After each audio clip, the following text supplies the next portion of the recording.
ತಿಳಿಸ್ತೀನಿ. ಹಿಂದಿನ ತರಗತಿಯಲ್ಲಿ ನಾವು ನಿಮ್ಮ 10ನೇ ತರಗತಿಯ 7ನೇ ಗದ್ಯ ಪಾಠವಾಗಿರುವಂತಹ ವೃಕ್ಷ ಸಾಕ್ಷಿ ಎನ್ನುವಂತಹ ಪಾಠದ ಬಗ್ಗೆ ತಿಳ್ಕೊತಾ ಇದ್ವಿ. ನೋಡಿ, ನಿಮ್ಗೆಲ್ಲ ಪಾರಿವಾಳಗಳು ಮತ್ತು ಇಲಿಯ ಒಂದು ಕತೆ ಗೊತ್ತಿದೆನಾ? ಕೆಲವರಿಗೆ ಗೊತ್ತಿರ್ಬೋದು, ಕೆಲವರಿಗೆ ಗೊತ್ತಿಲ್ಲದೆ ಇರಬಹುದು. ಸರಿ, ಸಂಕ್ಷಿಪ್ತವಾಗಿ ಆ ಕಥೆನ ಹೇಳ್ತೀನಿ, ಕೇಳಿಸ್ಕೊಳ್ಳಿ. ನೋಡಿ, ಒಂದು ಕಾಡಿನಲ್ಲಿ ಒಂದು ಪಾರಿವಾಳಗಳ ಹಿಂಡಿ ಇರುತ್ತೆ. ಅದು ಒಂದು ದೊಡ್ಡ ಮರದ ಕೊಠಡಿಯಲ್ಲಿ ಆ ಪಾರಿವಾಳಗಳೆಲ್ಲವೂ ಕೂಡ ನೆಲೆಸಿರ್ತವೆ, ಆನಂದವಾಗಿ ಜೀವನ ಕಳೀತಾ ಇರ್ತವೆ. ಆ ಪಾರಿವಾಳಗಳಿಗೆ ಒಂದು ಇಲಿಯ ಜೊತೆ ಗೆಳೆತನನೂ ಕೂಡ ಇರುತ್ತೆ. ಹೀಗೆ ಒಂದು ಸರಿ ಏನಾಯ್ತು ಅಂದ್ರೆ, ಒಬ್ಬ ಬೇಟೆಗಾರ ಬರ್ತಾನೆ. ಹೇಗಾದ್ರೂ ಮಾಡಿ ಆ ಪಾರಿವಾಳಗಳ ಹಿಂಡನ್ನ ನಾನು ಹಿಡಿಬೇಕು ಅಂತ ಹೇಳಿ ಆ ಪಾರಿವಾಳಗಳಿಗೆ ಒಂದು ಬಲೆಯನ್ನ ಹಾಕ್ತಾನೆ. ಆ ಪಾರಿವಾಳಗಳು ಆ ಬಲೆಯಲ್ಲಿ ಬೀಳೋ ಹಾಗೆ ಅವುಗಳು ತಿನ್ನೋದಕ್ಕೆ ಅಂತ ಹೇಳಿ ಒಂದಷ್ಟು ಕಾಳುಗಳನ್ನು ಕೂಡ ಹಾಕ್ತಾನೆ ಆ ಜಾಗದಲ್ಲಿ. ಪಾಪ ಪಾರಿವಾಳಗಳಿಗೆ ಬೇಟೆಗಾರ ಬಲೆ ಹಾಕಿದ್ದಾನೆ, ನಮ್ಮನ್ನ ಹಿಡಿತಾನೆ ಅನ್ನುವಂಥದ್ದು ಗೊತ್ತಿಲ್ಲ. ಅಲ್ಲಿ ಬಿದ್ದಿರುವಂತಹ ಆ ಕಾಳುಗಳನ್ನ ಆರಿಸಿಕೊಂಡು ತಿನ್ಲಿಕ್ಕೆ ಅಂತ ಹೇಳಿ ಆ ಪಾರಿವಾಳಗಳ ಹಿಂಡು ಬರುತ್ತೆ. ಬಂದಾಗ ಅವು ಮೋಸಕ್ಕೆ ಒಳಗಾಗ್ಬಿಡ್ತವೆ, ಬೇಟೆಗಾರನ ಬಲೆಯಲ್ಲಿ ಬಿದ್ದ್ಬಿಡ್ತವೆ ಆ ಪಾರಿವಾಳಗಳು. ಆಗ ಆ ಪಾರಿವಾಳಗಳು ಯೋಚನೆ ಮಾಡೋದಕ್ಕೆ ಶುರು ಮಾಡ್ತವೆ. ಏನ್ ಮಾಡೋದು, ನಾವು ಬಲೆಯಲ್ಲಿ ಸಿಕ್ಕಾಕೊಂಡ್ಬಿಟ್ವಲ್ಲ, ಈಗ ನಾವೆಲ್ಲರೂ ಕೂಡ ಬೇಟೆಗಾರನ ಪಾಲಾಗ್ತೀವಿ, ಈಗ ನಾವು ಇಲ್ಲಿಂದ ಹೇಗೆ ತಪ್ಪಿಸ್ಕೊಳ್ಳೋದು ಅಂತ ಹೇಳಿ ಚಿಂತೆ ಮಾಡ್ತಾ ಇರ್ಬೇಕಾದ್ರೆ ಎಲ್ಲ ಪಾರಿವಾಳಗಳು ಸೇರಿ ಒಂದು ಉಪಾಯವನ್ನ ಮಾಡ್ತವೆ. ಆ ಎಲ್ಲ ಪಾರಿವಾಳಗಳು ಸೇರ್ಕೊಂಡು ಆ ಬಲೆಯ ಸಮೇತವಾಗಿ ಮೇಲೆ ಹಾರು ಹೋಗ್ತವೆ. ನೋಡಿ ವಿದ್ಯಾರ್ಥಿಗಳೇ, ಒಗ್ಗಟ್ಟಿನಲ್ಲಿ ಬಲ ಇದೆ ಅಂತ ಹೇಳ್ತೀವಲ್ವಾ, ಒಂದೋ ಎರಡೋ ಪಾರಿವಾಳಗಳಾಗಿದ್ರೆ ಆ ರೀತಿ ಮಾಡೋದಕ್ಕೆ ಸಾಧ್ಯ ಆಗ್ತಾ ಇರ್ಲಿಲ್ಲ. ಇಲ್ಲಿ ತುಂಬಾ ಪಾರಿವಾಳಗಳಿರೋದ್ರಿಂದ ಏನ್ ಮಾಡಿದ್ವು, ಎಲ್ಲವೂ ಕೂಡ ಸೇರ್ಕೊಂಡು ಆ ಬಲೆಯ ಸಮೇತವಾಗಿ ಮೇಲೆ ಹಾರಿಬಿಡ್ತವೆ. ಹಾರಿ ಅವರ ಸ್ನೇಹಿತ ಇದ್ನಲ್ಲ ಇಲಿ, ಆ ಇಲಿಯ ಹತ್ರ ಹೋಗಿ ಕೆಳಗಿಳಿತವೆ. ಹೋಗಿ ಆ ಇಲಿಯ ಹತ್ರ ಬೇಡ್ಕೊತವೆ, ಈ ರೀತಿ ನಾವು ಕಷ್ಟದಲ್ಲಿ ಸಿಕ್ಕಾಕೊಂಡ್ಬಿಟ್ಟಿದೀವಿ, ಬೇಟೆಗಾರನ ಬಲೆಯಲ್ಲಿ ಸಿಕ್ಕೊಂಡ್ಬಿಟ್ಟಿದೀವಿ, ನೀನು ಈ ಬಲೆಯನ್ನ ಕಡಿದು ನಮ್ಮನ್ನ ಈ ಬಲೆಯಿಂದ ಪಾರು ಮಾಡಬೇಕು ಅಂತ ಹೇಳಿ ಕೇಳ್ಕೊತವೆ ಪಾರಿವಾಳಗಳು. ಆಗ ಸ್ನೇಹಿತನಾಗಿರ್ತಕ್ಕಂತಹ ಆ ಇಲಿ ಏನ್ ಮಾಡುತ್ತೆ, ತನ್ನ ಬಾಯಿಂದ ಆ ಬಲೆಯನ್ನೆಲ್ಲ ಕಡಿದು ಕಡಿದು ಕಡಿದು ಆ ಪಾರಿವಾಳಗಳೆಲ್ಲವೂ ಕೂಡ ಹೊರಗೆ ಬರ್ಲಿಕ್ಕೆ ದಾರಿಯನ್ನ ಮಾಡಿಕೊಡುತ್ತೆ. ನೋಡಿ ವಿದ್ಯಾರ್ಥಿಗಳೇ, ಹೀಗೆ ಆ ಪಾರಿವಾಳಗಳು ಬುದ್ಧಿನ ಉಪಯೋಗಿಸಿದ್ವು, ಒಗ್ಗಟ್ಟಿನಲ್ಲಿ ಬಲ ಇದೆ ಅನ್ನೋದನ್ನ ತೋರಿಸ್ಕೊಟ್ವು. ಅಲ್ಲದೇನೆ ತಮ್ಮ ಸ್ನೇಹಿತನಾಗಿರ್ತಕ್ಕಂತಹ ಇಲಿಯಿಂದ ತಮ್ಮ ಪ್ರಾಣವನ್ನ ಉಳಿಸಿಕೊಂಡ್ವು. ನೋಡಿ, ಬಲೆಯಲ್ಲಿ ಸಿಕ್ಕಾಕೊಂಡ್ಬಿಟ್ಟಿದೀವಿ, ಇನ್ನೇನು ನಾವು ಬೇಟೆಗಾರನ ಪಾಲಾಗ್ಬಿಡ್ತೀವಿ ಅಂತ ಹೇಳಿ ಚಿಂತೆ ಮಾಡ್ತಾ ಅಲ್ಲೇ ಕೂತ್ಕೊಂಡಿದ್ರೆ ಬೇಟೆಗಾರ ಬಂದು ಅವುಗಳನ್ನೆಲ್ಲವನ್ನೂ ಕೂಡ ಹೊತ್ಕೊಂಡು ಹೋಗ್ಬಿಡ್ತಾ ಇದ್ದ. ನೋಡಿ, ನಾನು ಈ ಕಥೆನ ಯಾಕೆ ಹೇಳ್ತಾ ಇದ್ದೀನಿ ಅಂದ್ರೆ ವಿದ್ಯಾರ್ಥಿಗಳೇ, ಈ ಕಥೆನೂ ಕೂಡ ದುರ್ಗಸಿಂಹ ಬರೆದಿರುವಂತಹ ಪಂಚತಂತ್ರ ಕಥೆಗಳಲ್ಲಿ ಒಂದಾಗಿದೆ. ಇದೇ ರೀತಿಯಾಗಿ ನಮ್ಮ ವೃಕ್ಷ ಸಾಕ್ಷಿ ಎನ್ನುವಂತಹ ಕಥೆನೂ ಕೂಡ ಒಂದು ವಿಶಿಷ್ಟವಾಗಿರ್ತಕ್ಕಂತಹ ಕಥೆ ಆಗಿದೆ ಅಲ್ವಾ ವಿದ್ಯಾರ್ಥಿಗಳೇ? ಹಾಗಾದ್ರೆ ಹಿಂದಿನ ತರಗತಿಯಲ್ಲಿ ನಾವು ಈ ವೃಕ್ಷ ಸಾಕ್ಷಿ ಎನ್ನುವಂತಹ ಪಾಠದಲ್ಲಿ ಸ್ವಲ್ಪ ಭಾಗವನ್ನ ಕತೆ ತಿಳ್ಕೊಂಡಿದ್ವಿ. ಹಾಗಾದ್ರೆ ಏನ್ ತಿಳ್ಕೊಂಡಿದ್ವಿ ಅನ್ನೋದನ್ನ ಸ್ವಲ್ಪ ನೆನಪು ಮಾಡ್ಕೊಳ್ಳೋಣ. ಎಲ್ಲಿವರೆಗೂ ತಿಳ್ಕೊಂಡಿದ್ವಿ ಪಾಠನ ನೋಡಿ. ದುಷ್ಟ ಬುದ್ಧಿ ಮತ್ತೆ ಧರ್ಮ ಬುದ್ಧಿ ಇಬ್ರು ಕೂಡ ಧರ್ಮಾಧಿಕರಣದವರ ಹತ್ತಿರ ಬಂದು ನಡೆದಿರ್ತಕ್ಕಂತಹ ಎಲ್ಲಾ ವಿಚಾರವನ್ನ ತಿಳಿಸಿ ತಮ್ಗೆ ನ್ಯಾಯ ತೀರ್ಮಾನ ಮಾಡಿಕೊಳ್ಳಿಕ್ಕೆ ಅಂತ ಹೇಳಿ ಕೇಳ್ಕೊತಾರೆ.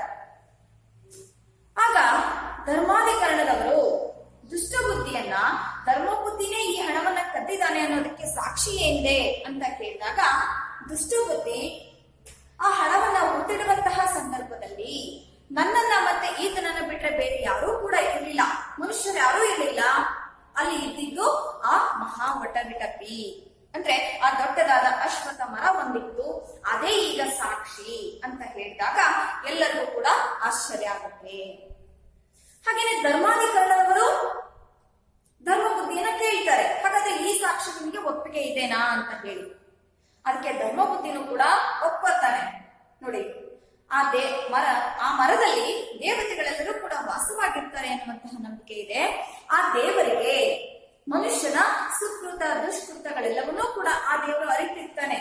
ಹಾಗಾಗಿ ಈ ಮರ ನನಗೆ ಸಾಕ್ಷಿಯಾಗಿ ಹೇಳಲಿಕ್ಕೆ ಒಪ್ಪಿಗೆ ಇದೆ ಅಂತ ಹೇಳಿ ಧರ್ಮಬುದ್ಧಿನೂ ಕೂಡ ಒಪ್ಕೊಂಡಿರ್ತಾನೆ.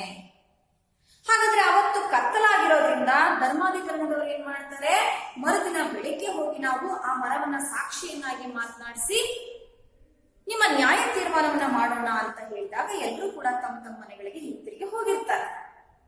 ಹೀಗೆ ಮನೆಗೆ ಹೋಗಿರ್ತಕ್ಕಂಥ ದುಷ್ಟಬುದ್ಧಿ ಏನ್ ಮಾಡಿರ್ತಾನೆ, ತನ್ನ ತಂದೆಯನ್ನ ಏಕಾಂತವಾದ ಸ್ಥಳಕ್ಕೆ ಕರೆದುಕೊಂಡು ಹೋಗಿ ನಡೆದಿರ್ತಕ್ಕಂತಹ ಎಲ್ಲಾ ವಿಚಾರವನ್ನು ಕೂಡ ತಿಳಿಸಿ,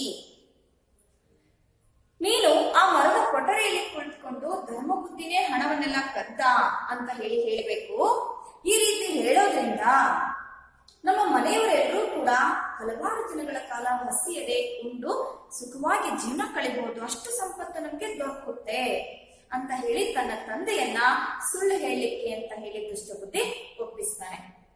ಆದ್ರೆ ಆತನ ತಂದೆ ಇವನಷ್ಟು ಕೆಟ್ಟವನಾಗಿರ್ಲಿಲ್ಲ, ಒಳ್ಳೆಯವನಿದ್ದ. ಅದಕ್ಕೆ ತನ್ನ ಮಗನಿಗೆ ಹೇಳ್ತಾನೆ, ನೀನು ಮಾಡ್ತಾ ಇರೋದು ಕೆಟ್ಟ ಯೋಚನೆ, ಇದು ನಮ್ಮ ಕುಲವನ್ನೇ ನಾಶಪಡಿಸುವಂತಹ ಯೋಚನೆಯಾಗಿದೆ.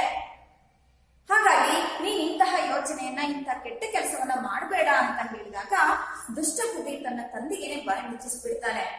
ನೀನು ನನ್ನ ತಂತ್ರವನ್ನೆಲ್ಲ ಹಾಳು ಮಾಡಿಬಿಡ್ಬೇಡ, ನೀನು ಸುಮ್ನೆ ನಾನು ಹೇಳಿದಾಗೆ ಕೇಳು, ಮರದ ಕೊಠರಿಯಲ್ಲಿ ಕುತ್ಕೊಂಡು ಧರ್ಮಬುದ್ಧಿನೇ ಹಣವನ್ನ ಕದ್ದ ಅಂತ ಹೇಳಿ ನೀನ್ ಹೇಳ್ಬೇಕು ಅಂತ ಹೇಳಿ ತನ್ನ ತಂದೆಯನ್ನ ಒಪ್ಪಿಸ್ತಿರ್ತಾನೆ.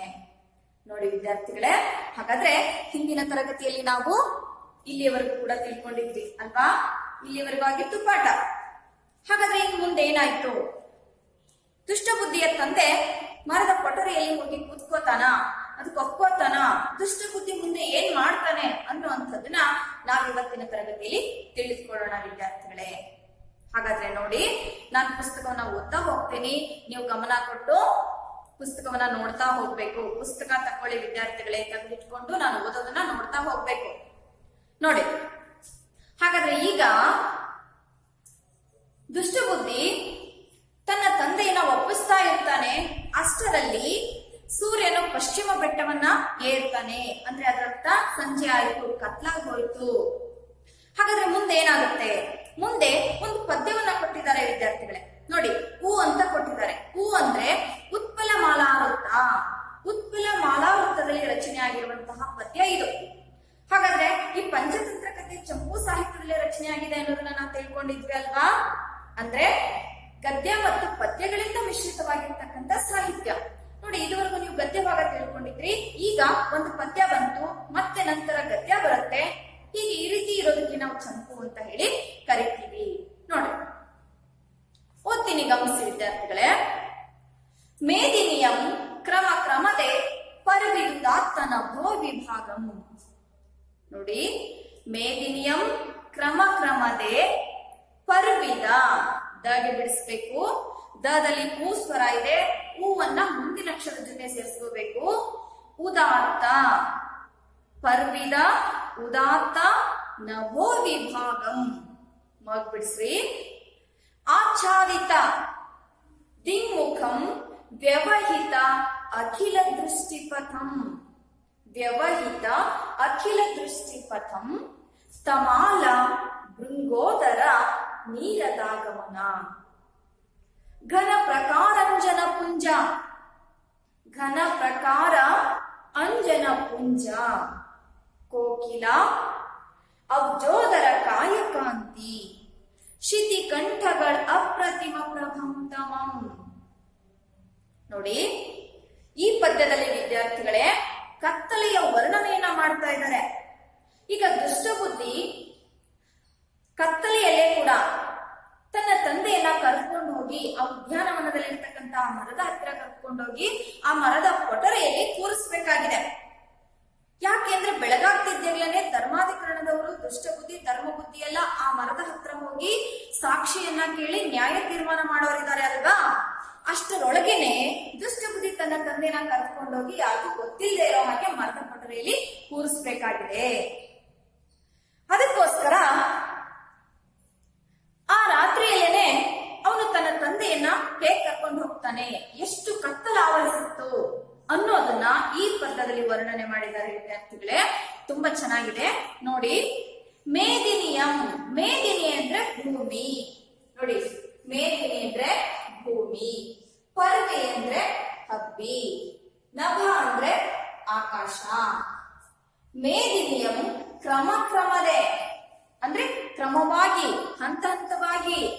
ಪರ್ವಿದ ಉದಾತ್ತ ನಭೋ ವಿಭಾಗಂ ನೋಡಿ. ಭೂಮಿಯನ್ನ ಕ್ರಮವಾಗಿ ಹಬ್ಬಿದ ಉದಾತ್ತ ನಭೋ ವಿಭಾಗಂ, ವಿಶಾಲವಾಗಿರ್ತಕ್ಕಂತಹ ಆಕಾಶದ ವಿಭಾಗ. ಆಚ್ಛಾದಿತ ದಿನ್ಮುಖ, ಆಚ್ಛಾದಿತ ಅಂದ್ರೆ ಆವರಿಸಿದ, ದಿನ್ಮುಖ ಅಂದ್ರೆ ದಿಕ್ಕುಗಳು, ವ್ಯವಹಿತ ಅಂದ್ರೆ ಮುಚ್ಚಿದ, ತಮಾಲ ಅಂದ್ರೆ ಕತ್ತಲೆ. ನೋಡಿ ವಿದ್ಯಾರ್ಥಿಗಳೇ, ಇಲ್ಲಿ ಕತ್ತಲೆಯ ವರ್ಣನೆಯನ್ನ ಮಾಡ್ತಿದ್ದಾರೆ. ಎಷ್ಟು ಕತ್ತಲ ಆವರಿಸಿತ್ತು ಅನ್ನೋದನ್ನ ಉದಾಹರಣೆಗಳ ಸಮೇತ ವಿವರಿಸ್ತಿದ್ದಾರೆ. ಭೂಮಿಯನ್ನ ಕ್ರಮವಾಗಿ ಕತ್ತಲೆ ಆವರಿಸ್ತಾ ಇದೆ, ಹಬ್ಬುತ್ತಾ ಇದೆ. ಭೂಮಿಯ ಮೇಲೆ ಕತ್ತಲು ಹಂತ ಹಂತವಾಗಿ ಹಬ್ಬುತ್ತಾ ಇದೆ. ವಿಶಾಲವಾದ ಆಕಾಶದ ಭಾಗದಲ್ಲೂ ಕೂಡ ಕತ್ತಲು ಆವರಿಸ್ತಾ ಇದೆ. ದಿನ್ಮುಖ, ದಿಕ್ಕುಗಳು ವ್ಯವಹಿತ, ಮುಚ್ಚಿ ಹೋಗಿದಾವೆ. ಯಾವ ದಿಕ್ಕು ಕೂಡ ಕಾಣಿಸ್ತಾ ಇಲ್ಲ, ಎಲ್ಲ ದಿಕ್ಕುಗಳು ಕೂಡ ಮುಚ್ಚಿ ಹೋಗಿದಾವೆ. ಯಾವುದರಿಂದ? ಕತ್ತಲೆಯಿಂದ. ನೋಡಿ, ಈ ಭೂಮಿಯ ಮೇಲೆ ಕತ್ತಲು ಕ್ರಮವಾಗಿ ಆವರಿಸ್ತಾ ಇದೆ, ಹಬ್ಬುತ್ತಾ ಇದೆ. ವಿಶಾಲವಾದ ಆಕಾಶದ ಭಾಗದಲ್ಲೂ ಕೂಡ ಕತ್ತಲು ಆವರಿಸ್ತಾ ಇದೆ. ದಿಕ್ಕುಗಳೆಲ್ಲ ಕತ್ತಲೆಯಿಂದ ಮುಚ್ಚಿ ಹೋಗಿದಾವೆ. ಅಖಿಲ ದೃಷ್ಟಿ ಪಥಂ, ಪಥ ಅಂದ್ರೆ ಮಾರ್ಗ, ಅಲ್ಲಿರುವಂತಹ ಮಾರ್ಗಗಳು ಯಾವುವೂ ಕೂಡ ಕಾಣಿಸ್ತಾ ಇಲ್ಲ. ಅಷ್ಟು ತಮಾಲ, ತಮಾಲ ಅಂದ್ರೆ ಕತ್ತಲೆ, ಕತ್ತಲೆಯಿಂದ ಆ ದಿಕ್ಕುಗಳು ಕಾಣಿಸ್ತಾ ಇಲ್ಲ, ಮಾರ್ಗಗಳು ತೋಚ್ತಾ ಇಲ್ಲ. ಆಕಾಶದ ಭಾಗವೆಲ್ಲ, ಈ ಭೂಮಿಯ ಭಾಗವೆಲ್ಲ ಕತ್ತಲೆಯಿಂದ ಆವರಿಸಿ ಹೋಗ್ತಾ ಇದೆ, ಮುಚ್ಚಿ ಹೋಗ್ತಾ ಇದೆ. ನೋಡಿ, ಭೃಂಗೋದರ ನೀರದಾಗಮನ. ಭೃಂಗೋದರ ಅಂದ್ರೆ ಹೊಗೆ ತುಂಬು, ಹೊಗೆ ತುಂಬಿದ. ಭೃಂಗೋದರ ಹೊಗೆ ತುಂಬಿದ, ನೀರದ ಅಂದ್ರೆ ಮೋಡ, ಆಗಮ ಅಂದ್ರೆ ಆಗಮ ಹೋಗೋದು, ಬರೋದು. ಹೊಗೆ ತುಂಬಿರುವಂತಹ ವಾತಾವರಣ ನೋಡಿ. ಕತ್ತಲೆಯಲ್ಲಿ ನೀವು ನೋಡ್ಬೋದು, ಕತ್ತಲೆ ಆವರಿಸಿದಾಗ ಮೋಡಗಳು ಚಲಿಸ್ತಾ ಇರ್ತವೆ. ಅವು ಒಂದು ರೀತಿ ಹೊಗೆ ತುಂಬಿರುವಂತಹ ವಾತಾವರಣ ಆಗಿರುತ್ತೆ. ನೀರದಾಗಮನ, ಮೋಡಗಳು ಆಗಮಿಸ್ತಾ ಇದ್ದಾವೆ. ಘನ ಪ್ರಕಾರಂಜನ ಪುಂಜ, ಪ್ರಕಾರಂಜನ ಪುಂಜ ಅಂದ್ರೆ ಕಾಡಿಗೆ. ಕಾಡಿಗೆ ನೋಡಿದಿರಪ್ಪ, ಯಾವ ಬಣ್ಣದ್ದಿರುತ್ತೆ? ಕಪ್ಪು ಬಣ್ಣದ್ದಿರುತ್ತಲ್ವಾ? ಅಂದ್ರೆ ಕಾಡಿಗೆ ರಾಶಿಯಷ್ಟು ಕಪ್ಪಾದ ಕತ್ತಲೆ. ಕೋಕಿಲ ಅಂದ್ರೆ ಕೋಗಿಲೆ, ಕೋಗಿಲೆ ಯಾವ ಬಣ್ಣದಿರುತ್ತೆ? ಅದು ಕೂಡ ಕಪ್ಪಲ್ವಾ? ಹಾಗಾದ್ರೆ ಕೋಗಿಲೆಯ ಬಣ್ಣದಂತೆ ಕಪ್ಪಾದ ರಾತ್ರಿ. ಕಾಡಿಗೆ ರಾಶಿಯಷ್ಟು ಕಪ್ಪಾದ ರಾತ್ರಿ. ಅಬ್ಜೋದರ ಕಾಯಕಾಂತಿ, ಅಬ್ಜೋದರ ಅಂದ್ರೆ ವಿಷ್ಣು. ನೋಡಿ, ಅಪ್ ಅಂದ್ರೆ ಈ ಪದವನ್ನ ಬಿಡಿಸಿದಾಗ ನೋಡ್ರಿ, ಅಪ್ ಅಂದ್ರೆ ನೀರು, ಜ ಅಂದ್ರೆ ಹುಟ್ಟಿದ್ದು, ಅಂದ್ರೆ ಅಬ್ಜ. ಅಬ್ಜ ಅಂದ್ರೆ ನೀರಿನಲ್ಲಿ ಹುಟ್ಟಿದ್ದು. ನೀರಿನಲ್ಲಿ ಹುಟ್ಟೋದು ಯಾವುದು? ಯಾವುದು? ಕಮಲ. ನೋಡಿ, ನೀರಿನಲ್ಲಿ ಹುಟ್ಟಿದ್ದು. ಅಬ್ಜ ಅಂದ್ರೆ ನೀರಿನಲ್ಲಿ ಹುಟ್ಟಿದ್ದು. ಉದರ ಅಂದ್ರೆ ಹೊಟ್ಟೆ. ನೋಡಿ, ಹಾಗಾದ್ರೆ ಉದರದಲ್ಲಿ ಕಮಲ ಉಳ್ಳವನು ಅಥವಾ ಉದರ, ಇಲ್ಲಿ ನಾಭಿ ಅಂತಾನು ಅರ್ಥ ಆಗುತ್ತೆ. ಅಂದ್ರೆ ವಿದ್ಯಾರ್ಥಿಗಳೇ, ಉದರದಲ್ಲಿ ಕಮಲ ಉಳ್ಳವನು ಅಥವಾ ನಾಭಿ. ನಾಭಿ ಅಂದ್ರೆ ಹೊಕ್ಕಳು, ಅಂದ್ರೆ ವಿಷ್ಣುವಿನ ಹೊಕ್ಕಳಿನಲ್ಲಿ ಕಮಲ ಉದ್ಭವಿಸುತ್ತೆ. ಆ ಕಮಲದಲ್ಲಿ ಬ್ರಹ್ಮ ಉದ್ಭವಿಸ್ತಾನೆ, ಬ್ರಹ್ಮ ಹುಟ್ಟುತ್ತಾನೆ ಅನ್ನುವಂತಹ ಕಥೆ ಇದೆ ವಿದ್ಯಾರ್ಥಿಗಳೇ. ಹಾಗಾಗಿ ವಿಷ್ಣುವನ್ನ ಉದರದಲ್ಲಿ ಅಥವಾ ನಾಭಿಯಲ್ಲಿ ಕಮಲ ಉಳ್ಳವನು ಅಂತ ಹೇಳಿ ಕರೆಯಲಾಗುತ್ತೆ. ಅದಕ್ಕೆ ಇಲ್ಲಿ ವಿಷ್ಣುವನ್ನ ಏನಂತ ಕರೆದಿದ್ದಾರೆ? ಅಬ್ಜೋದರ ಅಂತ ಹೇಳಿ ಕರೆದಿದ್ದಾರೆ. ನೋಡಿ, ಹಾಗಾದ್ರೆ ವಿಷ್ಣುವಿನ ಮೈ ಬಣ್ಣ ನೀಲಿಯಾಗಿರುತ್ತೆ. ಕಾಯ ಕಾಂತಿ, ಕಾಯ ಅಂದ್ರೆ ದೇಹ, ದೇಹದ ಕಾಂತಿ. ಆ ವಿಷ್ಣುವಿನ ದೇಹದ ಮೈ ಬಣ್ಣ ಯಾವ ರೀತಿ ಕಪ್ಪು ನೀಲಿ ಬಣ್ಣದ್ದಾಗಿರುತ್ತೋ ಆ ರೀತಿ ಇಲ್ಲೂ ಕೂಡ ಕತ್ತಲೆ ಆವರಿಸಿದೆ. ಶಿತಿಕಂಠಗಳ ಅಪ್ರಮ ಪ್ರತಿಮಂ ತಮಂ. ನೋಡಿ, ಶಿತಿಕಂಠಗಳ, ಶಿತಿಕಂಠ ಅಂದ್ರೆ ಶಿವ, ಶಿತಿ ಅಂದ್ರೆ ನೀಲ ಅಥವಾ ನೀಲಿ ಬಣ್ಣ. ಕಂಠ ಅಂದ್ರೆ ಕುತ್ತಿಗೆ. ನೀಲ ಬಣ್ಣದ ಕುತ್ತಿಗೆಯನ್ನ ಉಳ್ಳವನು ಅಂತ ಅರ್ಥದಲ್ಲಿ ಶಿವನನ್ನ ಶಿತಿಕಂಠ ಅಂತ ಹೇಳಿ ಕರೆಯಲಾಗುತ್ತೆ. ನೋಡ್ರಿ, ಶಿವನ ಕುತ್ತಿಗೆ ನೀಲಿ ಬಣ್ಣದಲ್ಲಿರುತ್ತೆ. ಅಂದ್ರೆ ನಿಮ್ಗೆ ಆ ಕಥೆ ಗೊತ್ತಿದೆ ಅಲ್ವಾ ವಿದ್ಯಾರ್ಥಿಗಳೇ? ತಿಳ್ಕೊಂಡಿದ್ದೀರಾ ಹಿಂದಿನ ತರಗತಿಗಳಲ್ಲಿ ನೀವು. ಸಮುದ್ರ ಮಂಥನ ಸಂದರ್ಭದಲ್ಲಿ ವಿಷ ಉದ್ಭವ ಆಗುತ್ತೆ. ಒಂದು ಕಡೆ ದೇವತೆಗಳು, ಒಂದು ಕಡೆ ರಾಕ್ಷಸರು ಸಮುದ್ರ ಮಂಥನವನ್ನ ಮಾಡ್ತಾ ಇರ್ತಾರೆ ಅಮೃತಕ್ಕೋಸ್ಕರ. ಆಗ ವಿಷ ಉದ್ಭವಿಸುತ್ತೆ. ಆ ವಿಷ ಪ್ರಪಂಚದಲ್ಲೆಲ್ಲ ಹಬ್ಬಿ ನಾಶವನ್ನ ಮಾಡೋದಕ್ಕಿಂತ ಮುಂಚೆ ಆ ಶಿವ ಏನ್ ಮಾಡ್ತಾನೆ, ಈ ಜಗತ್ತನ್ನ ಕಾಪಾಡಬೇಕು ಅಂತ ಹೇಳಿ ತಾನು ವಿಷವನ್ನ ಕುಡಿದು ತನ್ನ ಗಂಟಲಲ್ಲಿ ಇಟ್ಕೊಂಡಿರ್ತಾನೆ. ಹಾಗಾಗಿ ಆ ವಿಷದ ಪರಿಣಾಮದಿಂದಾಗಿ ಶಿವನ ಕುತ್ತಿಗೆ ಅಥವಾ ಗಂಟಲು ಕಪ್ಪು ನೀಲಿ ಬಣ್ಣದ್ದಾಗಿರುತ್ತೆ. ಅದಕ್ಕೆ ಶಿವನನ್ನ ಶಿತಿಕಂಠ ಅಥವಾ ನೀಲಕಂಠ ಅಥವಾ ವಿಷಕಂಠ ಅನ್ನುವಂತಹ ಹೆಸರುಗಳಿಂದ ಕರೀತಾರೆ ವಿದ್ಯಾರ್ಥಿಗಳೇ. ನೋಡಿ, ಹಾಗಾದ್ರೆ ಇಲ್ಲಿ ವಿಷ್ಣುವಿನ ದೇಹ ಕಾಂತಿಯಂತೆ ಆ ಶಿವನ ಕಪ್ಪಾದ ನೀಲಿ ಬಣ್ಣದ ಕುತ್ತಿಗೆಯಂತೆ ಅಪ್ರತಿಮ ಪ್ರಭಂ, ಹೋಲಿಸಲು ಅಸಾಧ್ಯವಾದ, ಅಪ್ರತಿಮ ಪ್ರಭಂ ಹೋಲಿಸಲು ಅಸಾಧ್ಯವಾದ, ತಮ ಅಂದ್ರೆ ಕತ್ತಲೆ. ನೋಡಿ, ಆ ಶಿವನ ದೇಹಕ್ಕೆ, ವಿಷ್ಣುವಿನ ದೇಹದ ಕಾಂತಿಗೆ, ಶಿವನ ಕುತ್ತಿಗೆಗೆ ಹೋಲಿಸಲು ಅಸಾಧ್ಯವಾದಷ್ಟು ಕತ್ತಲೆ ಆವತ್ತಿನ ದಿನ ರಾತ್ರಿ ಆವರಿಸಿತ್ತು. ನೋಡಿ ವಿದ್ಯಾರ್ಥಿಗಳೇ, ಅರ್ಥ ಆಯ್ತಾ? ಇಲ್ಲಿ ಕತ್ತಲೆಯ ವರ್ಣನೆಯನ್ನ ಮಾಡ್ತಾ ಇದ್ದಾರೆ. ನೋಡಿ, ಇನ್ನೊಂದ್ಸರಿ ಹೇಳ್ತೀನಿ, ಕೇಳಿಸ್ಕೊಡ್ರಿ. ಭೂಮಿಯನ್ನ ಹಂತ ಹಂತವಾಗಿ ಕತ್ತಲೆ ಆವರಿಸ್ತಾ ಇತ್ತು. ಆಕಾಶದ ವಿಭಾಗದಲ್ಲೂ ಕೂಡ ಕತ್ತಲೆ ಹಬ್ಬುತ್ತಾ ಇತ್ತು. ದಿಕ್ಕುಗಳು, ಮಾರ್ಗಗಳೆಲ್ಲವೂ ಕೂಡ ಕತ್ತಲೆಯಿಂದ ಮುಚ್ಚಿ ಹೋಗಿದ್ವು. ಹೊಗೆ ತುಂಬಿದ ವಾತಾವರಣ ಇತ್ತು. ನೀರು ತುಂಬಿದ ಮೋಡಗಳ ಆಗಮನ ಆಗ್ತಾ ಇತ್ತು. ಕಾಡಿಗೆಯ ರಾಶಿಯಷ್ಟು ಕಪ್ಪಾದ, ಕೋಗಿಲೆಯ ಮೈ ಬಣ್ಣದಂತೆ ಕಪ್ಪಾದಂತಹ ಹಾಗೇನೆ ಶಿವನ ಕುತ್ತಿಗೆಗೆ ಹೋಲಿಸಲು ಅಸಾಧ್ಯವಾದಷ್ಟು ಕತ್ತಲೆ ಭೂಮಿಯ ಮೇಲೆ ಆವರಿಸಿತ್ತು ವಿದ್ಯಾರ್ಥಿಗಳೇ. ಹಾಗಾದ್ರೆ ಈ ರೀತಿ ಅಷ್ಟೊಂದು ಕಪ್ಪಾದ ಕತ್ತಲೆಯ ರಾತ್ರಿಯಲ್ಲಿ ಆ ದುಷ್ಟಬುದ್ಧಿ ಏನ್ ಮಾಡ್ತಾನೆ ಅನ್ನೋದನ್ನ ಮುಂದೆ ನೋಡಿ ವಿದ್ಯಾರ್ಥಿಗಳೇ. ನೋಡಿ, ಓದ್ತೀನಿ, ಗಮನಿಸಿ. ಅಂತೂ ಕವಿದ ಕಳ್ತಲೆಯೊಳ್ ದುಷ್ಟಬುದ್ಧಿ ತನ್ನ ತಂದೆಯ ಕೊಂದಲ್ಲದೆ ಮಾಣೆನೆಂದು, ಮಾಣೆನ್ ನಾವ್ ಬಿಡಿಸ್ರಿ, ನದಲ್ಲಿ ಏ ಸ್ವರ ಇದೆ, ಏ ಸ್ವರವನ್ನ ಮುಂದಿನ ಅಕ್ಷರಕ್ಕೆ ಸೇರಿಸ್ಕೊಳ್ರಿ. ಮಾಣೆನ್ ಎಂದು ಉಯ್ಯುವಂತೆ, ಮಾಣೆನ್ ಎಂದು ಉಯ್ಯುವಂತೆ ಉಯ್ದು ಬಳ್ಳಾರಿಯ ಮನೆಯಂ ಪರಕೆಯ ಪ್ರಿಯಂ ಉಗಿಸುವಂತೆ ವಟವಿಟಪಿ ಕೋಟರ ಕುಟೀರ ಅಂತರಮಂ, ಕೋಟರ ಕುಟೀರ ಅಂತರಮಂ ಉಗಿಸಿ ಬವರಮಂ ಗೆಲ್ದೆನ್ ಎಂದು ರಾಗಿಸಿ ಮನೆಗೆ ಬಂದು ನಿದ್ರಾಂಗನ್ ಆಸಕ್ಕನ್ ಆದಂ. ನೋಡಿ ವಿದ್ಯಾರ್ಥಿಗಳೇ, ಅಂತೂ ಕವಿದ ಕಳ್ತಲೆಯೋಳು, ಕವಿದ ಅಂದ್ರೆ ಆವರಿಸಿದ, ಆ ರೀತಿಯಾಗಿ ಆವರಿಸಿರುವಂತಹ ಕಳ್ತಲೆ, ಕಳ್ತಲೆ ಅಂದ್ರೆ ಕತ್ತಲೆ, ಕತ್ತಲೆಯಲ್ಲಿ ಈ ರೀತಿ ಆವರಿಸಿದ, ಯಾವ ರೀತಿ ಅನ್ನೋದನ್ನ ನಾವೀಗ ನೋಡಿದ್ವಿ ಅಲ್ವಾ? ಅಷ್ಟೊಂದು ಆವರಿಸಿರುವಂತಹ ಕತ್ತಲೆಯಲ್ಲಿ ದುಷ್ಟಬುದ್ಧಿ ತನ್ನ ತಂದೆಯನ್ನ ಕೊಂದಲ್ಲದೆ ಮಾಣೆನ್, ಮಾಣೆನ್ ಅಂದ್ರೆ ಬಿಡನು, ಮಾನ್ ಅಂದ್ರೆ ಬಿಡು, ಮಾಣೆನ್ ಅಂದ್ರೆ ಬಿಡೆನು. ನೋಡಿ, ಅವನು ಯಾವ ರೀತಿ ತನ್ನ ತಂದೆಯನ್ನ ಕರ್ಕೊಂಡು ಹೋಗ್ತಾ ಇದ್ದಾನಪ್ಪ ಮರದ ಕೊಠಡಿಯಲ್ಲಿ ಕೂರಿಸೋದಕ್ಕೆ ಅಂತಂದ್ರೆ, ತನ್ನ ತಂದೆಯನ್ನ ಕೊಲ್ಲದನೆ ನಾನು ಬಿಡೋದಿಲ್ಲ ಅಂದ್ರೆ ತನ್ನ ತಂದೆಯನ್ನ ಕೊಲ್ಲೋದಕ್ಕೋಸ್ಕರ ಕರ್ಕೊಂಡು ಹೋಗ್ತಾ ಇದ್ದಾನೆ ಅನ್ನೋ ರೀತಿಯಲ್ಲಿ ಎಂದು ಇವಂತವನ್ ಒಯ್ದು ಎನ್ನುವ ರೀತಿಯಲ್ಲಿ ಒಯ್ತಾನೆ, ಅಂದ್ರೆ ಕರ್ಕೊಂಡು ಹೋಗ್ತಾನೆ ತನ್ನ ತಂದೆನ. ಯಾವ ರೀತಿ ಅಂದ್ರೆ ಬಳ್ಳಾರಿಯ ಮನೆಯಂ ಪರಕೆಯ ಕುರಿಯಂ ಮುಗಿಸುವಂತೆ. ಬಳ್ಳಾರಿ ಅಂದ್ರೆ ಮಾರಿ, ಮಾರಿಯ ಮನೆಗೆ ಪರಕೆ, ಪರಕೆ ಅಂದ್ರೆ ಹರಕೆ, ಹರಕೆಯ ಕುರಿಯನ್ನ ಮುಗಿಸುವಂತೆ ಅಂದ್ರೆ ಹೋಗಿಸುವಂತೆ. ನೋಡ್ರಿ, ಮಾರಿಯ ಮನೆಗೆ ಹರಕೆಯ ಕುರಿಯನ್ನ ಹೋಗಿಸೋ ಹಾಗೆ. ನೋಡಿ, ಮಾರಿಯ ಜಾತ್ರೆ ಬಂತು ಅಂದ್ರೆ ಜನರು ಕುರಿಗಳನ್ನ ಚೆನ್ನಾಗಿ ಮೇಯಿಸ್ತಾರೆ ಅಲ್ವಾ?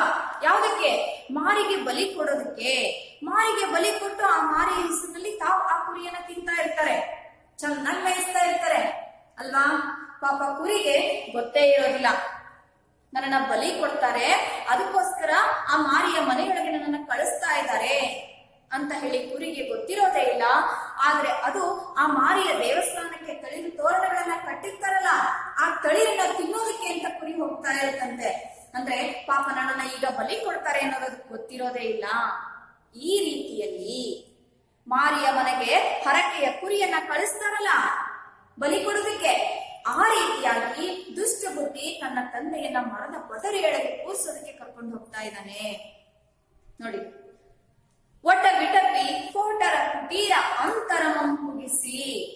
ಆ ಒಟ್ಟ ವಿಟಪಿಯ ಕೋಟರ ಕುಟೀರ ಅಂದ್ರೆ ಮರದ ಕೊಟ್ಟರೆ.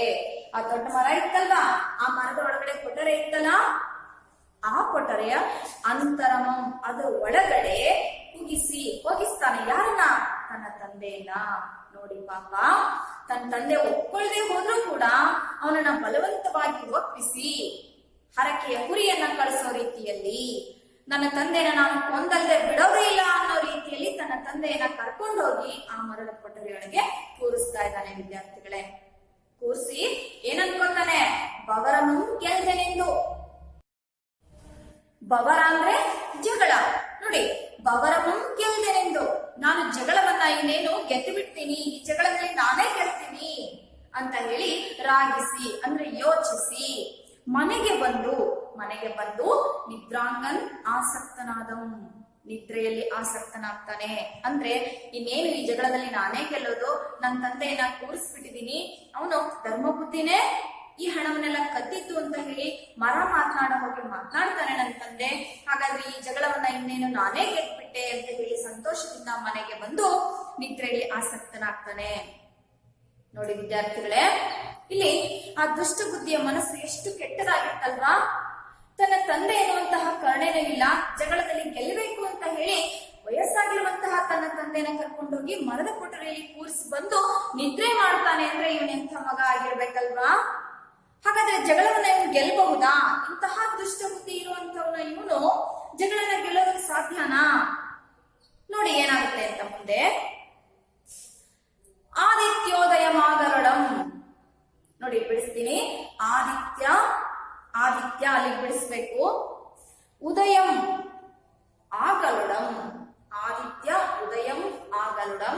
ಧರ್ಮ ಬುದ್ಧಿ ದೇವ ಗುರು ದ್ವಿಜ ಪೂಜೆಗಳನ್ನು ಮಾಡುತ್ತಂ ತಡೆಯೇ.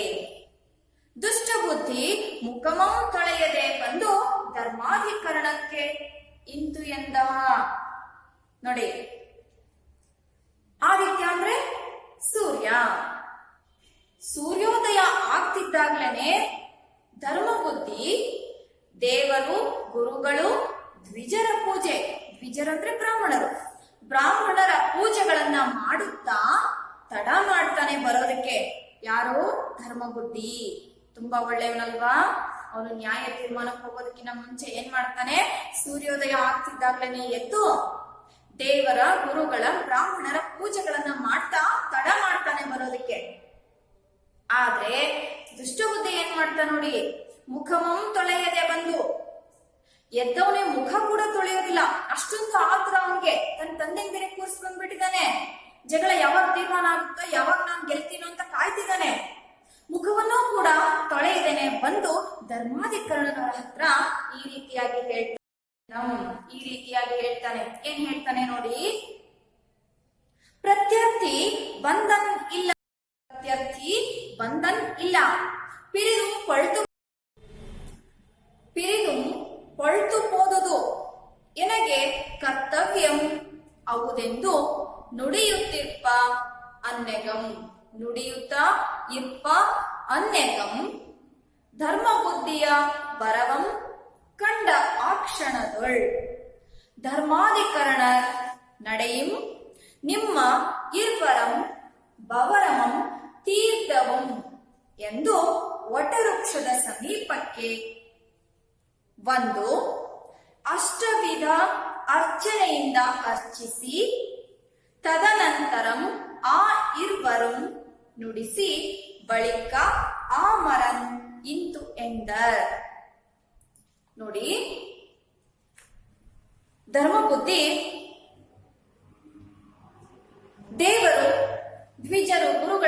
ಮಾಡ್ತಾ ತಡ ಮಾಡ್ತಾನೆ.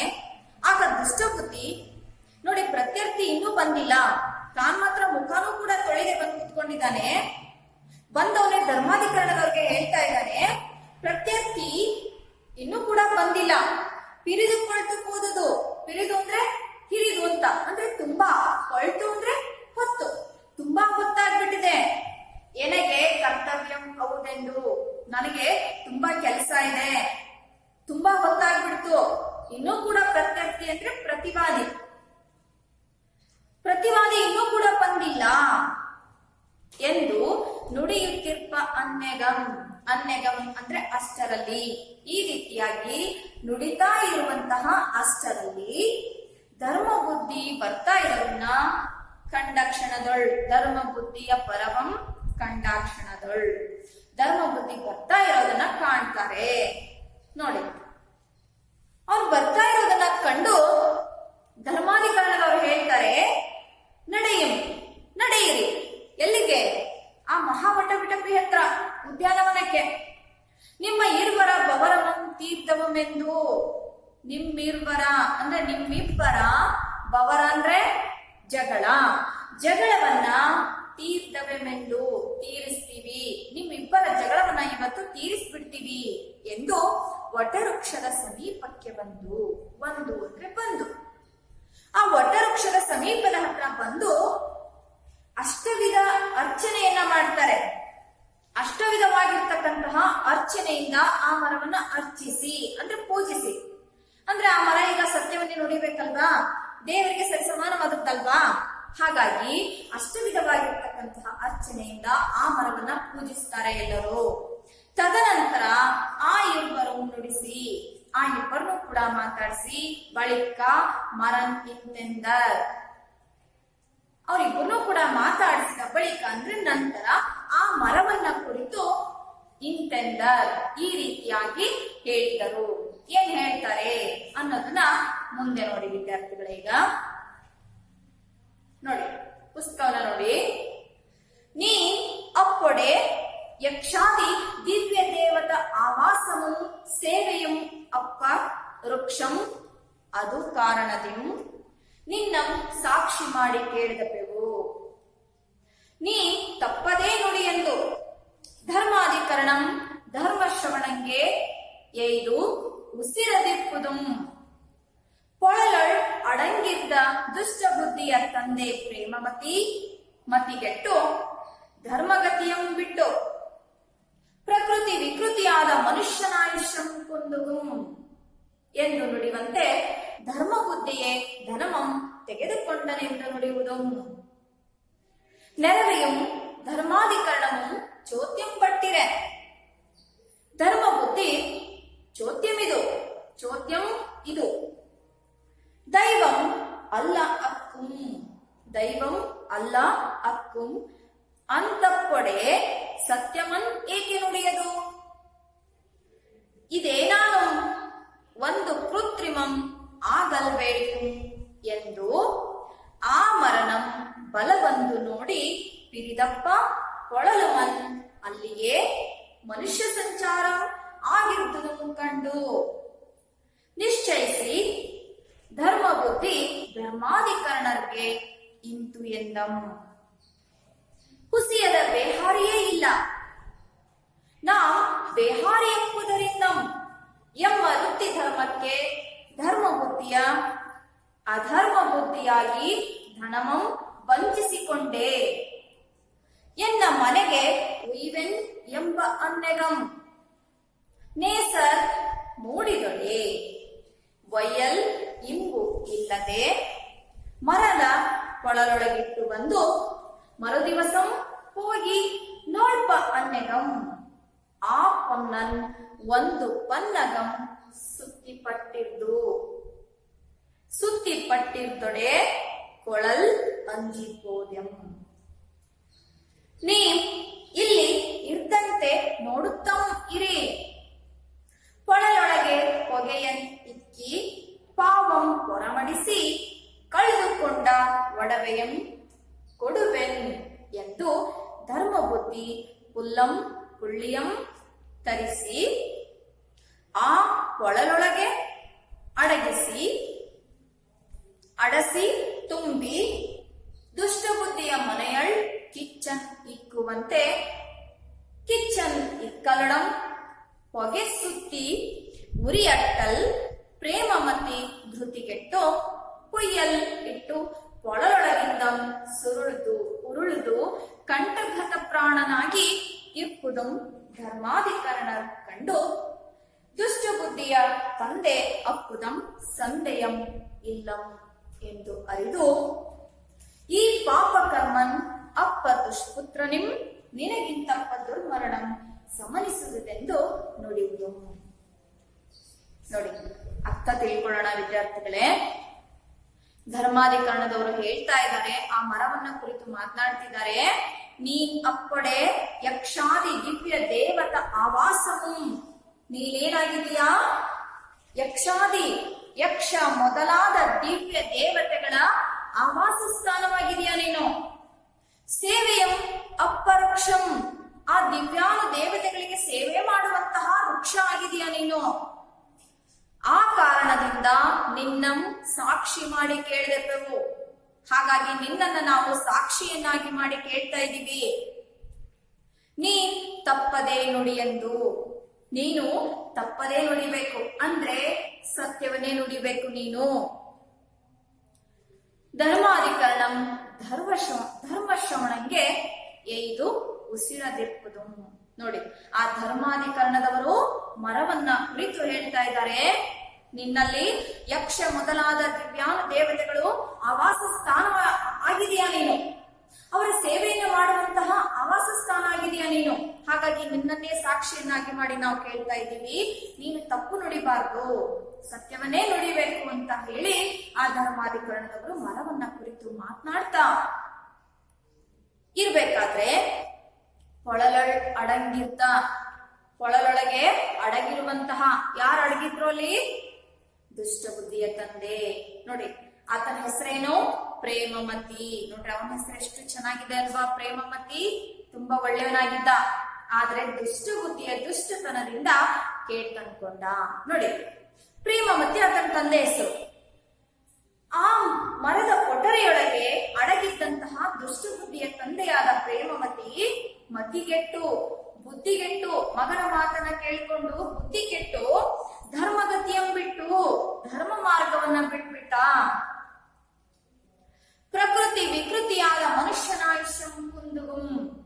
ಪ್ರಕೃತಿ ವಿಕೃತಿ ಆದ್ರೆ ಮನುಷ್ಯನ ಆಯುಷ್ಯ ಕುಂದು ಹೋಗುತ್ತೆ, ಕಡಿಮೆ ಆಗುತ್ತೆ ಎಂದು ನುಡಿಯುವಂತೆ ಧರ್ಮ ಬುದ್ಧಿಯೇ ಧನಮಂ ತೆಗೆದುಕೊಂಡನೆಂದು ನುಡಿಯುವುದು.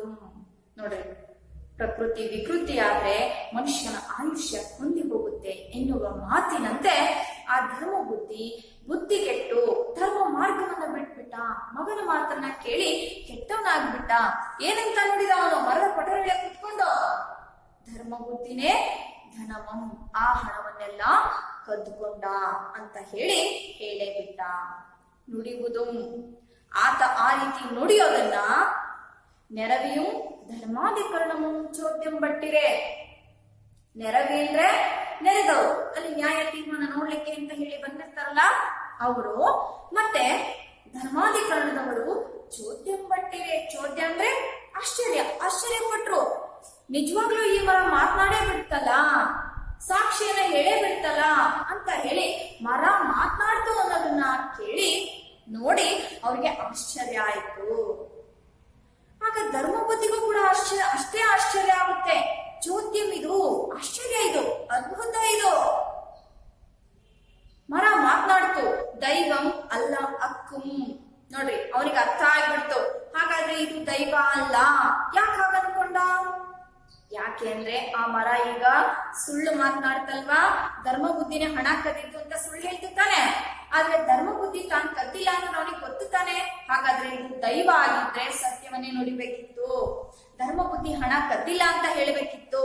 ಹಾಗಾದ್ರೆ ಇದು ದೈವಂ ಅಲ್ಲ ಅಕ್ಕುಂ. ಖಂಡಿತವಾಗ್ಲೂ ಕೂಡ ಇದು ದೈವ ಅಲ್ಲ. ಸತ್ಯವನ್ನೇಕೆ ನುಡಿಯದು? ದೇವರೇ ಆಗಿದ್ರೆ ಈ ಮರ ದೇವರ ಆವಾಸ ಸ್ಥಾನ, ದೇವರು ಅಂತ ಹೇಳಿ ನಾವು ಸಾಕ್ಷಿ ಕೇಳ್ತಾ ಇದ್ದೀವಿ. ಹಾಗಾದ್ರೆ ಸತ್ಯವನ್ನ ಯಾಕೆ ನುಡಿಲಿಲ್ಲ? ಹಾಗಾದ್ರೆ ಏನಾಗಿರ್ಬಹುದು ಇದು? ಇದೇನಾನು ಒಂದು ಕೃತ್ರಿಮಂ ಆಗಲ್ಬೇಕು. ಕೃತ್ರಿಮ ಅಂದ್ರೆ ಮೋಸ. ಖಂಡಿತವಾಗ್ಲೂ ಹಾಗಾದ್ರೆ ಏನಾಗಿದೆ? ಇದೊಂದು ಮೋಸನೇ ಆಗಿದೆ. ಏನೋ ಮೋಸ ಆಗಿದೆ, ಇಲ್ಲಿ ಯಾರೋ ಮೋಸ ಮಾಡ್ತಿದ್ದಾರೆ ನೋಡಿ ಅಂತ ಹೇಳಿ ಮನಸ್ಸಿನಲ್ಲಿ ಯೋಚನೆ ಮಾಡ್ತಾ ಮರನಂ ಬಲವೊಂದು ನೋಡಿ, ಆ ಮರವನ್ನ ಬಲವೊಂದು ಅಂದ್ರೆ ಬಲಗಡೆಯಿಂದ ಸುತ್ತಿಕೊಂಡು ನೋಡ್ಕೊಂಡು ಬರ್ತಾನೆ ಯಾರೋ? ಧರ್ಮಬುದ್ಧಿ. ಆ ರೀತಿ ಮರವನ್ನ ಸುತ್ತೋದು ನೋಡ್ತಾ ಇರ್ಬೇಕಾದ್ರೆ ಅಲ್ಲಿ ಪಿರಿದಪ್ಪು ಕೊಳನುಮನ್, ಅಲ್ಲಿಯೇ ಮನುಷ್ಯ ಸಂಚಾರಂ ಆಗಿರುತ್ತಂ ನೋಡಿ. ದೊಡ್ಡದಾಗಿರ್ತಕ್ಕಂತಹ ಒಂದು ಕೊಠರಿ ಇರುತ್ತೆ ಆ ಮರದಲ್ಲಿ. ಆ ಕೊಠರಿಯ ಹತ್ತಿರನೇ ಮರದ ಬಳಿನೇ ಮನುಷ್ಯ ಸಂಚಾರ ಆಗಿರೋದನ್ನು ಕೂಡ ನೋಡ್ತಾನೆ ಯಾರೋ? ಧರ್ಮಬುದ್ಧಿ. ಮನುಷ್ಯರು ಓಡಾಡಿರುವಂತಹ ಹೆಜ್ಜೆ ಗುರುತುಗಳಲ್ಲಿ ಇರ್ತವೆ, ಅದನ್ನು ಕೂಡ ನೋಡ್ತಾನೆ. ಅದನ್ನ ಕಂಡು ನಿಶ್ಚಯಿಸ್ತಾನೆ, ನಿರ್ಧಾರ ಮಾಡ್ತಾನೆ ಧರ್ಮಬುದ್ಧಿ. ನಿರ್ಧಾರ ಮಾಡಿ ಹಾಗಾದ್ರೆ ಖಂಡಿತವಾಗ್ಲೂ ಕೂಡ ಏನೋ ಮೋಸ ಆಗಿದೆ, ಇದನ್ನ ಹೇಗಾದ್ರೂ ಮಾಡಿ ಸರಿಪಡಿಸ್ಬೇಕು, ನ್ಯಾಯ ಸಿಗೋ ಹಾಗೆ ಮಾಡ್ಬೇಕು ತನಗೆ ಅಂತ ಹೇಳಿ ಧರ್ಮಾಧಿಕರಣದವ್ರಿಗೆ ಈ ರೀತಿಯಾಗಿ ಹೇಳ್ತಾನೆ ನೋಡಿ. ಏನಂತ ಹೇಳ್ತಾನಪ್ಪ ಅಂದ್ರೆ, ಹುಸಿಯದ ಬೇಹಾರಿಯೇ ಇಲ್ಲ. ಹುಸಿ ಅಂದ್ರೆ ಸುಳ್ಳು ಹೇಳದೇ ಇರುವಂತಹ ವ್ಯಾಪಾರಿನೇ ಇಲ್ಲ. ಹಾಗಾಗಿ ನಾನು ಕೂಡ ಒಬ್ಬ ವ್ಯಾಪಾರಿ ಆಗಿದ್ರಿಂದ ನನ್ನ ವ್ಯಾಪಾರಿ ವೃತ್ತಿ ಧರ್ಮಕ್ಕೆ ಅನುಸಾರವಾಗಿ ನಾನು ಸುಳ್ಳು ಹೇಳ್ಬಿಟ್ಟೆ. ಧರ್ಮ ಬುದ್ಧಿ ಆಗಿರುವಂತಹ ನಾನು ಅಧರ್ಮ ಬುದ್ಧಿಯಾಗಿ ಸಂಪಾದಿಸಿರುವಂತಹ ಹಣವನ್ನೆಲ್ಲವನ್ನೂ ಕೂಡ ನಾನೇ ಕಳ್ತನ ಮಾಡಿಬಿಟ್ಟೆ ನೋಡಿ. ನಾನು ಈಗ ಸುಳ್ಳು ಹೇಳ್ದ ಅಂದ್ರೆ ನಿಜ ಏನು? ಸತ್ಯವನ್ನ ಹೊರತೆಗಿಬೇಕೀಗ ಧರ್ಮ ಬುದ್ಧಿ ಅಲ್ವಾ? ಅದಕ್ಕೆ ಆ ಆರೋಪವನ್ನ ತಾನೇ ತನ್ನ ಮೇಲೆ ಹಾಕುತ್ತಿದ್ದಾನೆ. ಮುಂದೆ ಏನ್ ಮಾಡ್ತಾರೆ ನೋಡ್ರಿ, ತುಂಬಾ ಒಳ್ಳೆ ಉಪಾಯ ಮಾಡ್ತಾರೆ ಧರ್ಮ ಬುದ್ಧಿ ನೋಡಿ. ಅದಕ್ಕೆ ನಾನೇ ಅದನ್ನೆಲ್ಲ ಮೋಸ ಮಾಡಿ ಅದನ್ನ ತೆಗೆದುಕೊಂಡೆ. ಆದ್ರೆ ಮನೆಗೆ ಉಯ್ವಂ ಎಂಬ ಅನ್ಯಗಂ, ನಾನು ಅದನ್ನ ಮನೆಗೆ ತಗೊಂಡು ಹೋಗೋಣ ಅನ್ನೋ ಅಷ್ಟರಲ್ಲಿ ನೇಸರ್ ಮೂಡಿದೊಡೆ. ನೇಸರ್ ಅಂದ್ರೆ ಸೂರ್ಯ, ನೇಸರ ಅಂದ್ರೆ ಸೂರ್ಯ ಮೂಡಿದ ಅಂದ್ರೆ ಸೂರ್ಯೋದಯ ಆಯಿತು. ವೈಯಲ್ ಇಂಬಿಲ್ಲ, ನನಗೆ ಅದನ್ನ ತಗೊಂಡು ಹೋಗೋದಕ್ಕೆ ಅವಕಾಶ ಆಗ್ಲೇ ಇಲ್ಲ, ಬೆಳಗಾಗಿ ಬಿಡ್ತು ಅಷ್ಟೊತ್ತಿಗೆ. ಆದ್ರಿಂದ ಏನ್ ಮಾಡಿದೆ, ಮರದ ಕೊಳದೊಳಗಿಟ್ಟು ಬಂದು ಮರು ದಿವಸ ಹೋಗಿ ನೋಡಿ. ಆದ್ರಿಂದ ಸೂರ್ಯೋದಯ ಆಗ್ಬಿಡ್ತಲ್ಲ, ಅದು ನನಗೆ ತಗೊಂಡು ಹೋಗೋದಕ್ಕೆ ಅವಕಾಶನೇ ಆಗ್ಲಿಲ್ಲ. ಹಾಗಾಗಿ ನಾನೇನ್ ಮಾಡಿದೆ, ಅದನ್ನ ಮರದ ಕೊಠರಿಯೊಳಗೆ ಇಟ್ಟು ಮರುದಿನ ಬಂದು ತಗೊಂಡು ಹೋಗೋಣ ಅಂತ ಹೇಳಿ ಬಂದು ನೋಡೋ ಅಷ್ಟರಲ್ಲಿ ನೋಡ್ಪ ಅನ್ನೆಗಂ, ನೋಡುವ ಅಷ್ಟರಲ್ಲಿ ಮರುದಿನ ಬಂದು ಅದನ್ನ ತಗೊಂಡು ಹೋಗೋಣ ಅಂತ ನೋಡೋ ಅಷ್ಟರಲ್ಲಿ ಪೊನ್ನನ್ ಒಂದು ಪನ್ನಗಂ ಸುತ್ತಿ ಪಟ್ಟಿರ್ತೊಡೆ. ಪೊನ್ನು ಅಂದ್ರೆ ಅವರು ಸಂಪಾದನೆ ಮಾಡಿರುವಂತಹ ಸಂಪತ್ತು ಅಥವಾ ಹಣ, ಅದನ್ನ ಒಂದು ಪನ್ನಗ ಅಂದ್ರೆ ಹಾವು ನೋಡಿ. ಪನ್ನಗ ಅಂದ್ರೆ ಹಾವು ಸುತ್ತಿ ಪಟ್ಟಿರ್ತೊಡೆ. ಆ ಸಂಪತ್ತಿನ ಮೇಲೆ ಒಂದು ಹಾವು ಸುತ್ತಾಕೊಂಡ್ಬಿಟ್ಟಿತ್ತು. ಕೊಳಲ್ ಅಂಜಿಕೋದೆ, ಅಲ್ಲಿ ಹಾವು ಇದ್ದಿದ್ರಿಂದ ನಾನು ಆ ಸಂಪತ್ತನ್ನ ತೆಗೆದುಕೊಳ್ಳೋದಕ್ಕೆ ಹೆದರ್ಕೊಂಡು ಹಾಗೆ ಹೋಗ್ಬಿಟ್ಟೆ. ಅಂಜಿ ಅಂದ್ರೆ ಹೆದರಿ, ಕೊಳಲಂಜಿ ಅಂತ ತೆಗೆದುಕೊಳ್ಳಿಕ್ಕೆ ಹೆದರಿ ಹೋದೆವು ನೋಡಿ. ನೀನ್ ಇಲ್ಲಿ ಇದ್ದಂತೆ ನೋಡುತ್ತಮಿರಿ, ನೀವ್ ಇಲ್ಲಿ ಇರ್ಬೇಕಾದ್ರೆ ನೋಡ್ತಾ ಇರಿ. ಕೊಳಲೊಳಗೆ ಹೊಗೆಯನ್ನಿಕ್ಕಿ, ಆ ಕೊಠರಿ ಇದೆಯಲ್ಲ, ಆ ಕೊಠರಿಯೊಳಗೆ ನಾನು ಹೊಗೆ ಹಾಕ್ತೀನಿ. ಹೊಗೆ ಹಾಕಿ ಪಾವಂ ಹೊರಮಡಿಸಿ ಅಲ್ಲಿರುವಂತಹ ಹಾವನ್ನ ಹೊರ ಹೋಗಿಸ್ತೀನಿ, ಕೊಠರಿಯಿಂದ ಹೊರ ಹೋಗಿಸ್ತೀನಿ.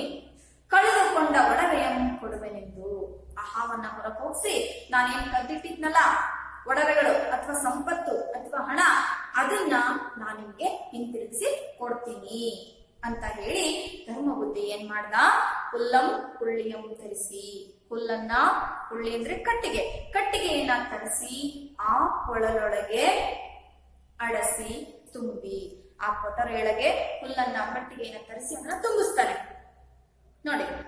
ದುಷ್ಟ ಬುದ್ಧಿಯ ಮನೆಯೊಳ್ ಕಿಚ್ಚನಿಕ್ಕುವಂತೆ ನೋಡಿ, ಯಾವ ರೀತಿ ಅಲ್ಲಿ ಬೆಂಕಿ ಹಚ್ಚುತ್ತಾ ಇದ್ದಾನೆ ಅಂದ್ರೆ ದುಷ್ಟ ಬುದ್ಧಿಯ ಮನೆಗೆನೆ ಬೆಂಕಿ ಹಚ್ಚುವಂತೆ. ಪಾಪ ದುಷ್ಟ ಬುದ್ಧಿ ತಂದೆ ಅಲ್ಲಿ ಕೂತು ಬಿಟ್ಟಿದ್ದಾನಲ್ವಾ, ಅವ್ನು ನೋಡಿ ಅವನ್ ಏನೂ ತಪ್ಪಿಲ್ಲ, ಅವ್ನು ಒಳ್ಳೆಯವನೇ. ಆದ್ರೆ ದುಷ್ಟನಾಗಿರ್ತಕ್ಕಂತಹ ಮಗನಿಂದ ಅವನಿಗೆ ಇಂತಹ ಪರಿಸ್ಥಿತಿ ಬಂತು.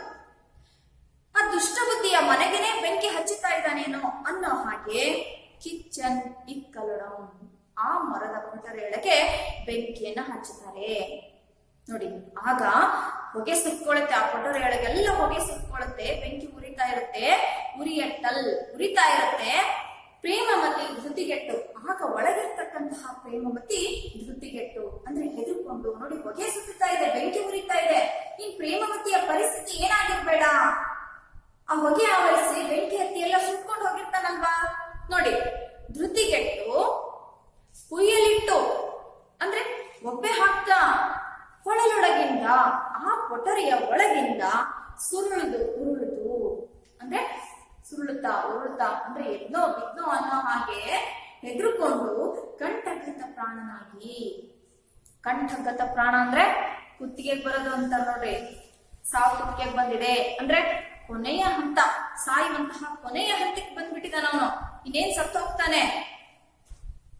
ಈ ರೀತಿ ಅವಸ್ಥೆಯಲ್ಲಿ ಆತ ಹೊರಗೆ ಬರ್ತಾನೆ.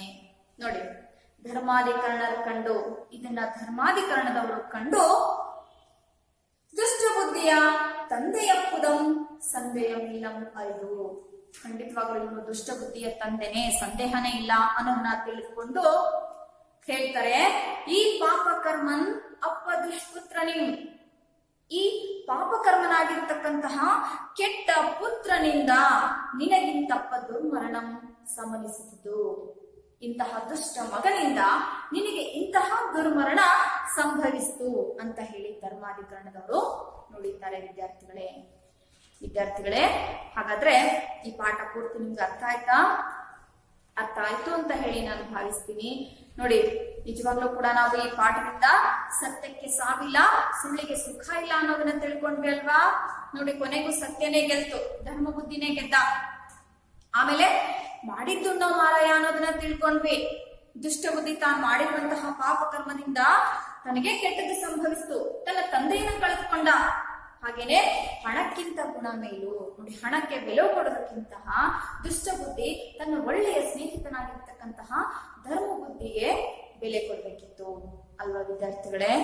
ನೋಡಿ, ಹಾಗಾದ್ರೆ ಇಂತಹ ಒಳ್ಳೆಯ ವಿಚಾರಗಳನ್ನ, ನೀತಿಗಳನ್ನ ನಾವು ಈ ಪಾಠದಿಂದ ತಿಳ್ಕೊಂಡ್ವಿ ವಿದ್ಯಾರ್ಥಿಗಳೇ. ಈ ಪಾಠದಲ್ಲಿ ಕೆಲವೊಂದು ತತ್ಸಮ ತದ್ಭವ ಪದಗಳು ಬರ್ತಿದ್ದಾವೆ. ನೋಡಿ, ಸಂದೇಹ ಸಂದೇಹ, ವಂಚನ ವಂಚನೆ, ಶ್ರವಣ ಸವಣ, ಪತ್ತನ ಪಟ್ಟಣ ಎನ್ನುವಂತಹ ತತ್ಸಮ ತದ್ಭವ ಪದಗಳು ಈ ಪಾಠದಲ್ಲಿ ಬಂದಿದ್ದಾವೆ. ಹಾಗೇನೆ ನಿಮ್ಮ ಪಾಠದ ಕೊನೆಗೆ ಭಾಷಾ ಚಟುವಟಿಕೆ ಅಂತ ಹೇಳಿಕೊಟ್ಟಿದ್ದಾರೆ. ಅಲ್ಲಿ ಕೆಲವೊಂದಷ್ಟು ಸಂಧಿಯ ಪದಗಳನ್ನ ಕೊಟ್ಟಿದ್ದಾರೆ. ನೋಡಿ, ಈ ಪಾಠದಲ್ಲಿ ಬರ್ತಕ್ಕಂತಹ ಸಂಧಿಯ ಪದಗಳನ್ನ ಕುರಿತು ಹೇಳ್ತೀನಿ, ಗಮನ ಕೊಟ್ಟು ಕೇಳಬೇಕು ವಿದ್ಯಾರ್ಥಿಗಳೇ. ಪೋಗಲ್ ಅದಿ ಬೇಳ್ಕುಂ, ಪೋಗಲ್ ಅದಿ ಬೇಳ್ಕುಂ, ಪೋಗಲ್ ಬೇಳ್ಕುಂ, ಇದು ವಕಾರಾದೇಶ ಸಂಧಿ.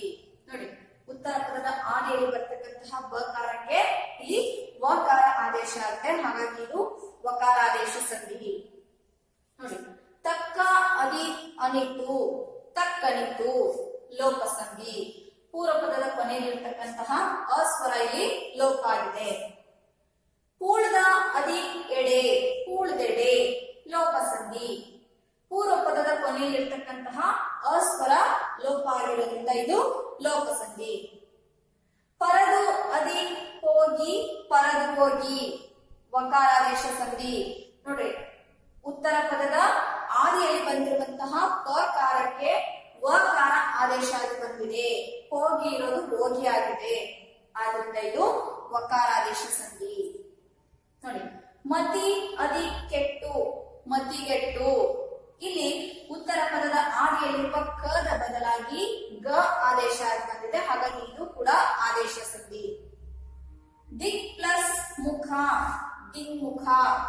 ನೋಡಿ, ಉತ್ತರ ಪದದ ಆದಿಯಲ್ಲಿ ಅನುನಾಸಿಕಾಕ್ಷರ ಬಂದಿದ್ದು, ಪೂರ್ವ ಪದದ ಕೊನೆಯಲ್ಲಿ ಕ ವ್ಯಂಜನ ಇತ್ತು. ಅದೇ ಕ ವ್ಯಂಜನದ ಕೊನೆಯಲ್ಲಿ ಬರ್ತಕ್ಕಂಥ ಅನುನಾಸಿಕಾಕ್ಷರ ಆದೇಶ ಆಗಿ ಬಂದಿರೋದ್ರಿಂದ ಇದು ಅನುನಾಸಿಕ ಸಂಧಿ. ಧೃತಿ ಪ್ಲಸ್ ಕೆಟ್ಟು, ಧೃತಿಗೆಟ್ಟು. ಇಲ್ಲೂ ಕೂಡ ಉತ್ತರ ಪದದ ಆದಿಯಲ್ಲಿರುವ ಕಗೆ ಬದಲಾಗಿ ಗ ಆದೇಶ ಆಗಿರೋದ್ರಿಂದ ಇದು ಕೂಡ ಆದೇಶ ಸಂಧಿಯಾಗಿದೆ ವಿದ್ಯಾರ್ಥಿಗಳೇ.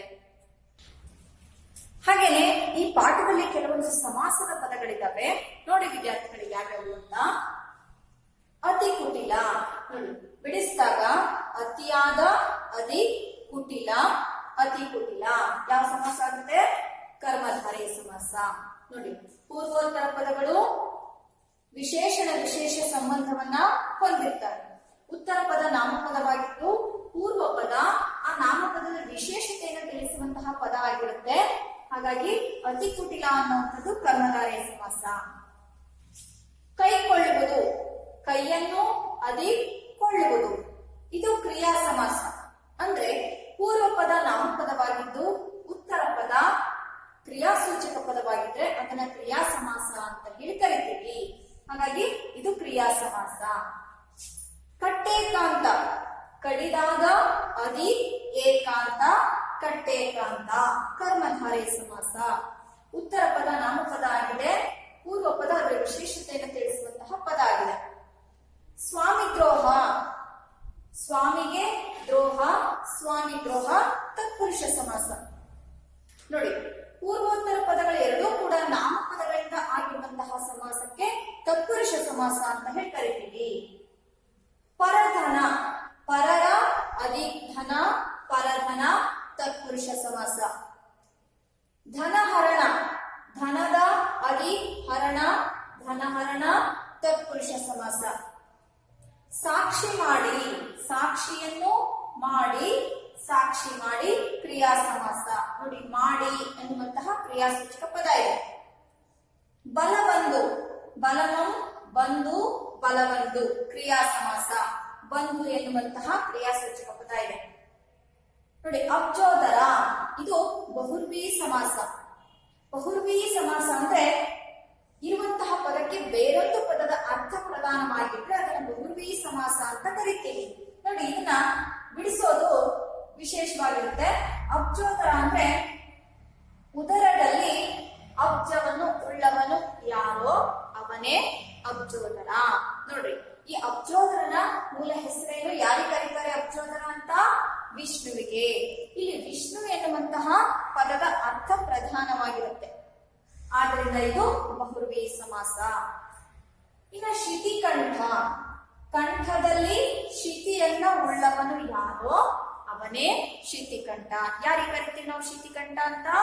ಶಿವನಿಗೆ. ಇಲ್ಲಿ ಶಿವ ಅನ್ನುವಂತಹ ಮತ್ತೊಂದು ಪದದ ಅರ್ಥ ಪ್ರಧಾನವಾಗಿರುತ್ತೆ, ಹಾಗಾಗಿ ಇದು ಬಹುರ್ವಿ ಸಮಾಸ. ವಿದ್ಯಾರ್ಥಿಗಳೇ, ಈ ಪೂರ್ತಿ ಪಾಠವನ್ನ ನೀವು ಮತ್ತೊಂದು ಸಾರಿ ಓದಿ ಅದನ್ನ ಮತ್ತೆ ಅರ್ಥ ಮಾಡ್ಕೋಬೇಕು.